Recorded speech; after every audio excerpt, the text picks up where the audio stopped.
उत्तराखंड रेशम विभाग ने महिलाओं को रेशम उत्पादन में आत्मनिर्भर बनाने के लिए प्रशिक्षण शुरू किया, जिसमें वे खुद का व्यवसाय शुरू कर आर्थिक रूप से सशक्त हो रही हैं। उत्तराखंड रेशम विभाग ने अब महिलाओं को आत्मनिर्भर बनाने की दिशा में महत्वपूर्ण कदम उठाया है। पहली बार महिलाओं को रेशम से बने उत्पाद तैयार करने का प्रशिक्षण दिया गया है। क्षेत्रीय रेशम उत्पादन अनुसंधान केंद्र और केंद्रीय रेशम बोर्ड के सहयोग से महिलाएं देवी देवताओं की आकृतियां, सजावटी सामान और पहाड़ की कला से जुड़े उत्पाद तैयार कर रही हैं। हाथों से बने डिजाइन की बाजार में अच्छी डिमांड है और महिलाएं अब इन उत्पादों को बेचकर अपनी आय बढ़ा रही हैं। इसमें हम लोगों ने जैसे ही काम शुरू किया तो बहुत अच्छा रिस्पांस हमको शुरू से ही मिला।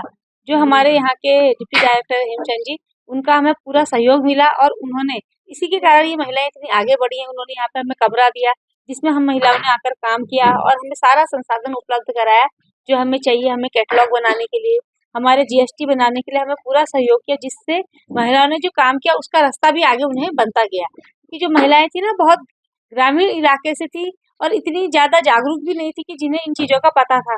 उचित मार्गदर्शन के कारण ही आज हम लोग इतने आगे बढ़े हैं। पोस्ट कोकून टेक्नोलॉजी का प्रशिक्षण जारी था, उसका आज समापन था। योजना के बारे में मैं आपको बताना चाहूँगा कि रेशम विभाग, उत्तराखंड और केंद्रीय रेशम बोर्ड देश में विभिन्न प्रदेशों में और उत्तराखंड में भी एक सिल्क समग्रा 2 स्कीम है। उसके तहत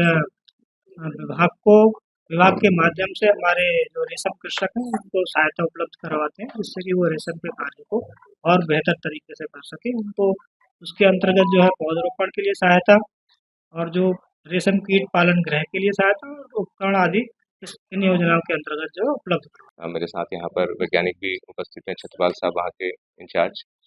उन्होंने एक पोस्ट ककून टेक्नोलॉजी पर प्रशिक्षण 5 दिवसीय आयोजित किया, जो हमारे सहयोग से किया गया। उसमें 25 महिलाओं को हमने प्रशिक्षित किया है ककून क्राफ्टिंग के कार्य के लिए। इसी दौरान एक ये सुअवसर था और बहुत समय से ऐसी आवश्यकता विभाग में महसूस की जा रही थी कि किसी ऐसे रेशम गीत की, जिससे कि जब भी अपने कार्मिकों, अधिकारियों और जो रेशम से जुड़े हुए, व्यवसाय से जुड़े हुए जो अन्य किसान बंधु हैं, उनको जोश की, मोटिवेशन की जब ज़रूरत हो, तो उस समय हम उस रेशम गीत को गुनगुनाएँ तो हमारे अंदर जोश का संचार हो सके।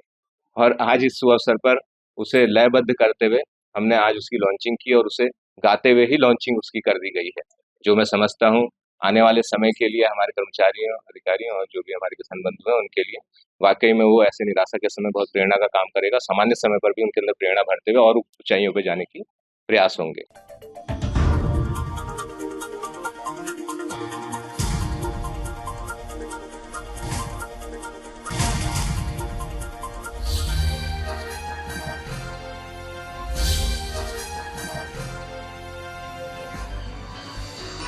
आप देख रहे हैं दखल न्यूज।